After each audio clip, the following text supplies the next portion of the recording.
Jeff, Jim, and Joy, and we're so glad that you're with us. Now, who is Bill May? We've had wonderful Bill on our show before, and we also got to interview him when we were out in San Francisco. Bill is from Catholics for the Common Good, and he's speaking out about the marriage reality movement and its connection to the pro-life movement. Like, sometimes don't you wake up and wonder what planet are you on? Like, do we really have to be speaking about a marriage movement and a pro-life movement? Well, we do, because the world's gotten turned upside down. Well, Bill May is out there to help us all and set it straight. Bill? We're living in a culture that's forgotten the meaning of marriage. And unless people know what marriage is, it affects the choices that they make in lives. Now, more than half of the children, the women under 30, are born outside of marriage. There's more and more fatherless children. We have to recover marriage for the sake of our children. And in fact, we're taking back marriage for our children and families. One of the issues that has really taken off related to life is the increase of donor conception, conceiving children with the intention of depriving them of knowing their mothers and fathers. This practice started to help infertile married couples. Today, only 20% of donor-conceived children are born to married couples, over 50% to unmarried women, and 33% to same-sex couples. This is a growing problem and a violation of the fundamental human right of children to be able to know their mom and dad and to be in a relationship with them. We need a positive movement, like the pro-life movement, to take back marriage for our children and families. The pro-life movement is a movement of love.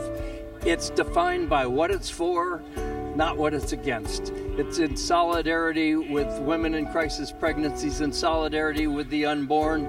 So the marriage reality movement is in solidarity with the fundamental human right of children to be raised in a family with their mother and father united in marriage, and the fundamental right of young people to learn the truth about love, marriage, and family, because that affects the choices that they make in their lives.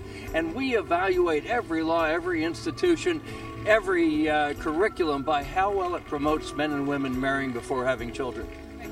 Marriage reality movement is a group of men and women and young people all over the country concerned about marriage and working to have it re-recognized as a reality of God's plan for creation.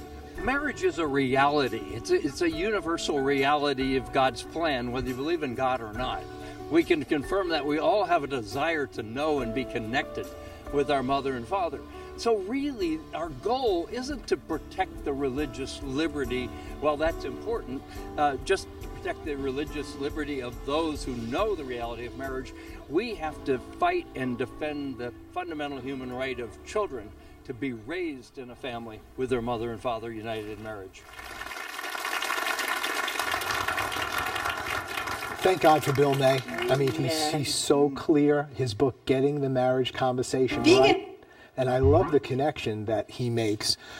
We know that in the pro-life movement, it's a justice reality regarding the fundamental right to human life. And he's saying it's a justice reality for a child to be conceived and born with the mother and the father, and to be reared by that mother and that father, if at all possible. So he's making this beautiful connection. What marriage is, what marriage does. It unites parents with the child, and it's a justice issue. That child has a right to know his mother and his father.